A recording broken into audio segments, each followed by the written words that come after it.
Okay, so Caroline, I will put the presentation. It's very important to see what results after 3 years of implementation these programs have. Okay, welcome again. So I will just quickly go through this presentation that was done by the European Commission in December, where they explained to us this new budgetary season.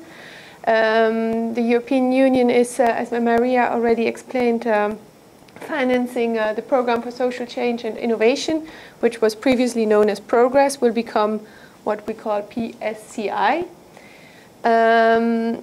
This program is launched in the idea to promote growth and to fight social exclusion and unemployment in Europe. The specific program is organized around 3 axes. You have the one we already mentioned, Progress, EURES, that's around mobility, and then the most important one for us is the one for support for social entrepreneurship and microfinance. Here you see some of the figures for the next period, so talking from next year on to 2020. The first line is, sorry, I may be standing on your view. The first line is on microfinance, which is around 83 million euros, and capacity building almost 9 million euros. This is is actually more or less maintaining the budget as we had in previous years. This is rather good news, given the fact that Europe is going through a difficult crisis. So this again shows that the European Union is really giving you guys the support and means to actually put things into reality. The third line is about social enterprise development. This is, let's say, a bit out of scope for the moment, but you see also there is a serious amount of budget allocated to it. Just some ideas on what remains or what's not changing.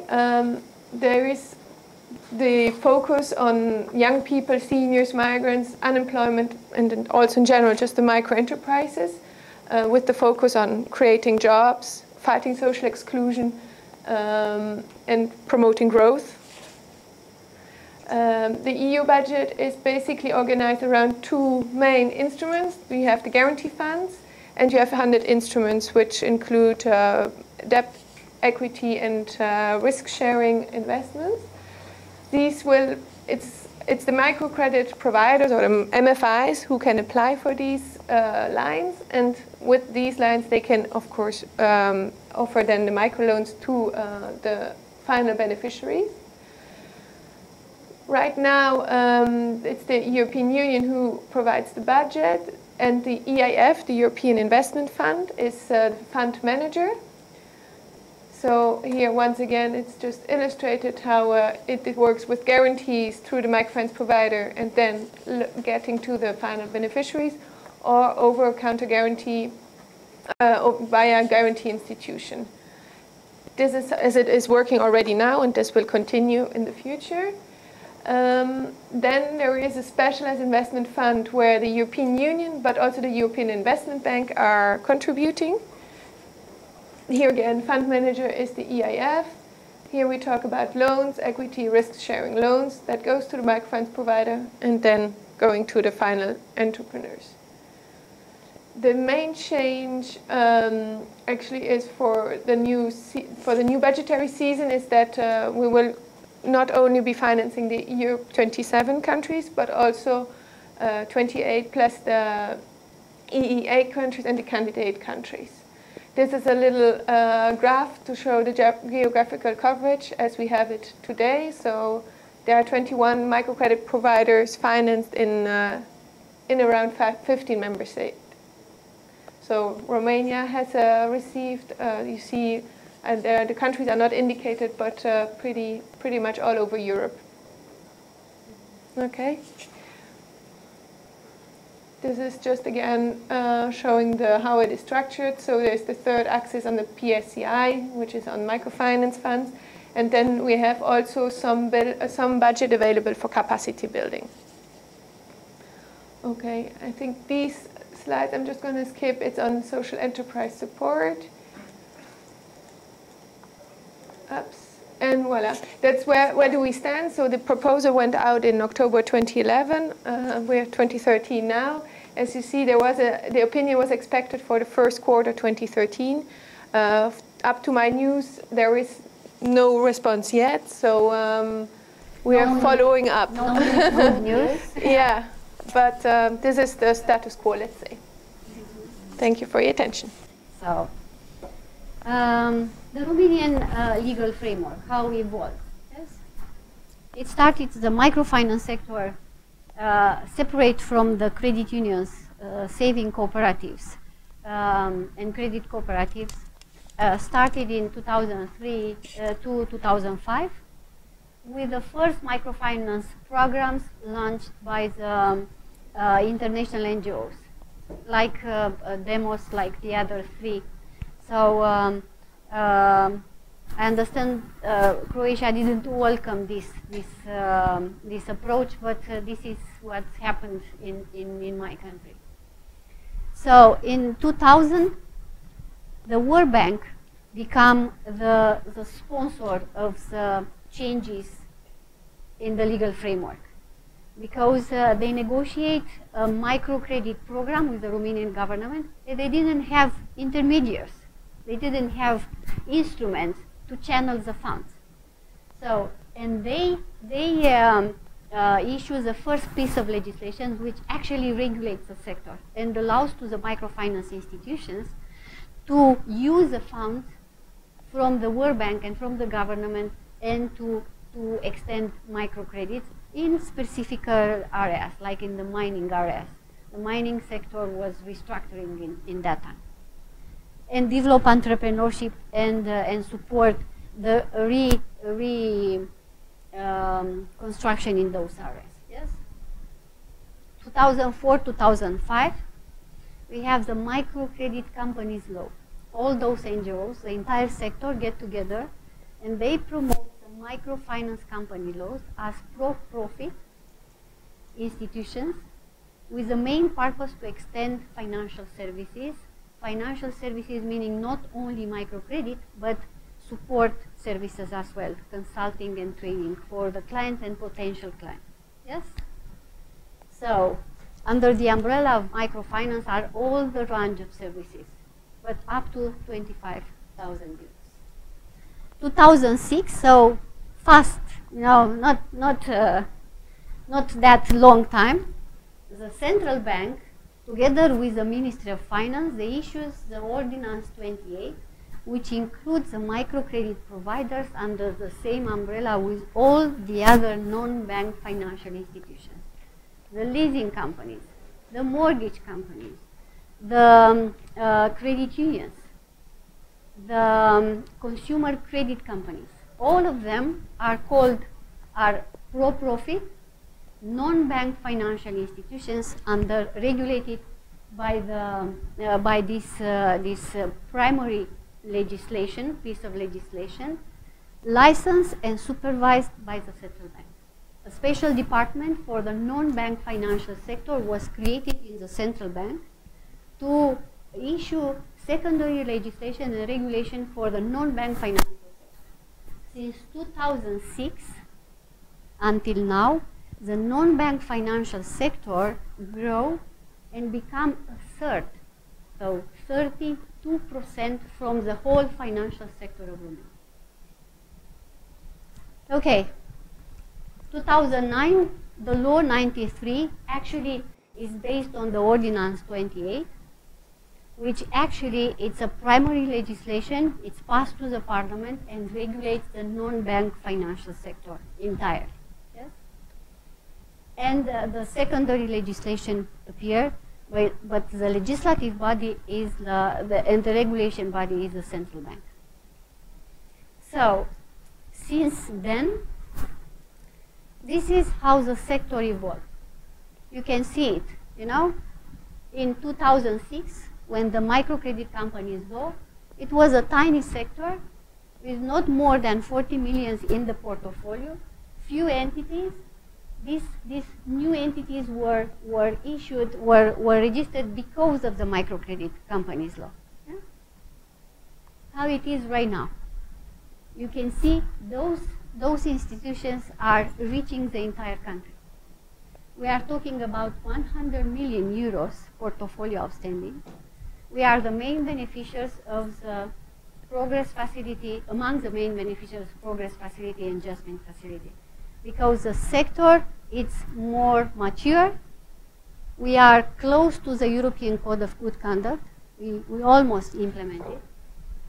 Efficient, a range of services, and still are new companies, new microfinance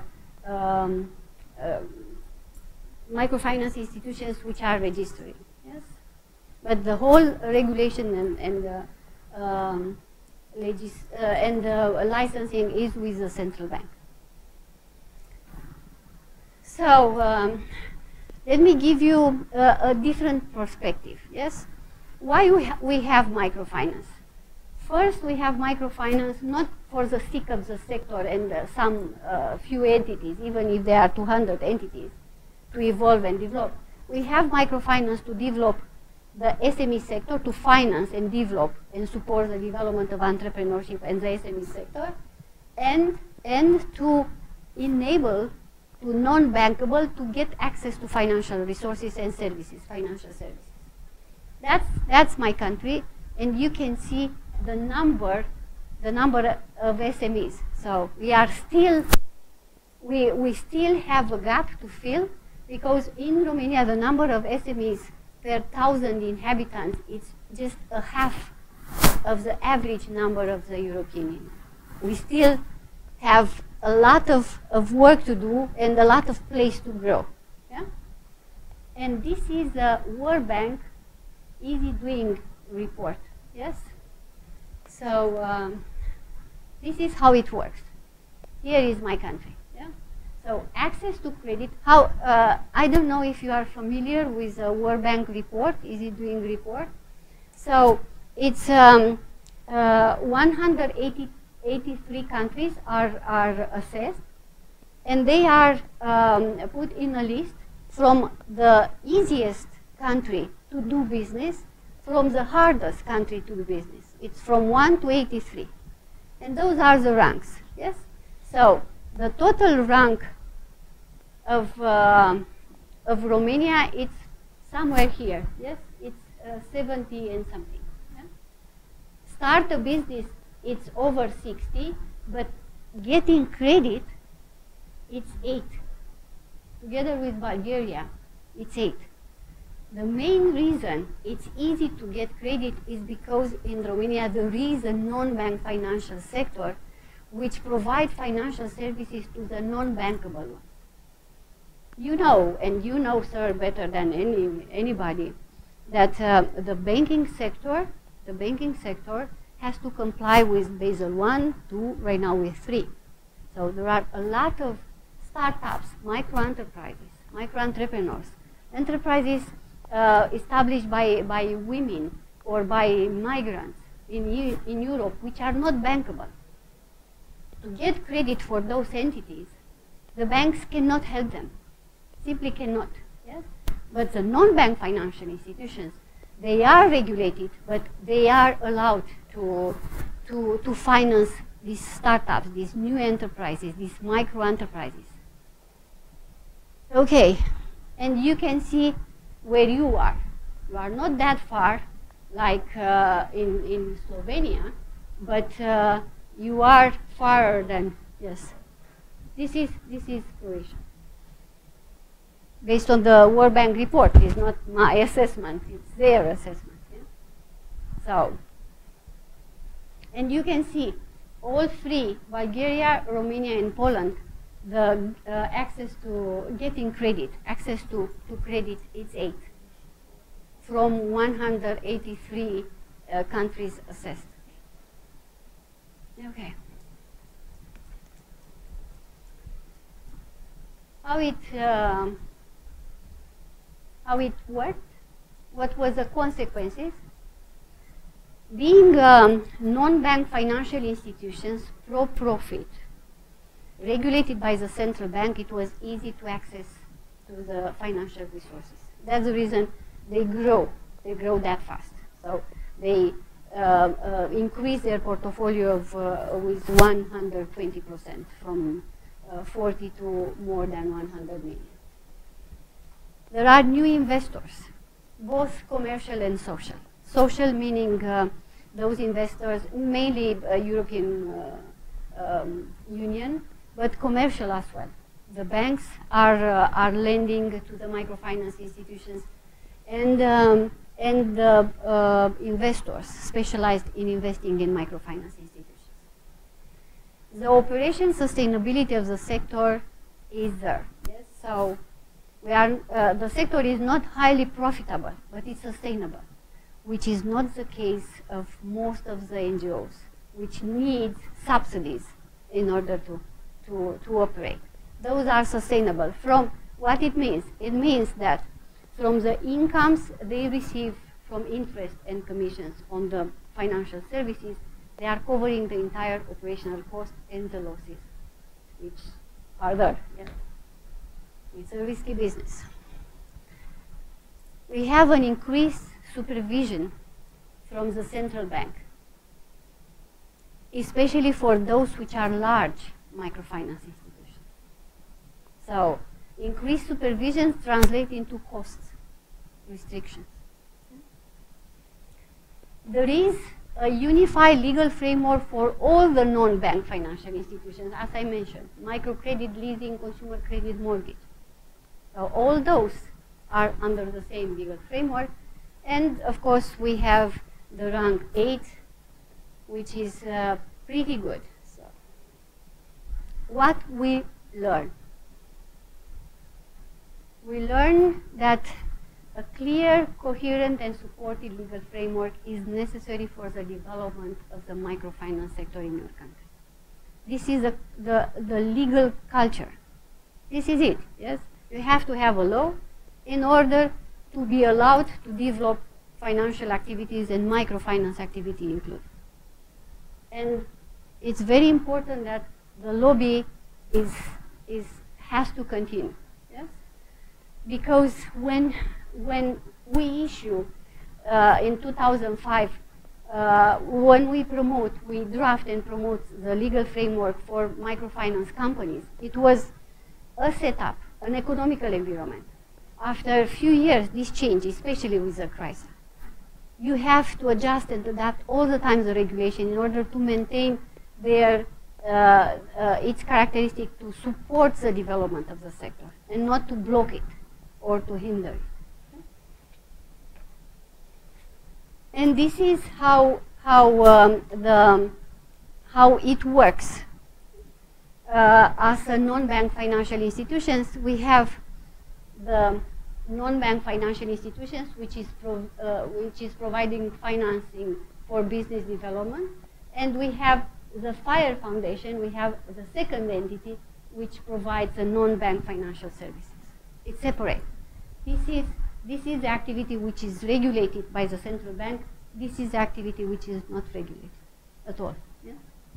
Both are microfinance, microcredit, and business development support services. So this is microfinance. Not only, and this activity being a financial activity is regulated, sometimes pretty heavily. So we have financial performance here and social performance here. The profit, which is coming from the financial activity, it's used to finance the provision of non-bank finance of the business development support activity. This kind of system with two legal entities, is the system the social enterprise is using. Actually, the non-bank financial institutions is acting as a social enterprise, using the profit. Part of the profit is reinvested to increase the capital, and part it's used for non-profit purposes, yes, for social purposes. So this is a kind of model which might work within our culture in order to achieve both the financial performance and the social performance. Good. So for more information, the help desk, this is a European Commission help desk on microfinance, and the website of European Microfinance Network. Thank you.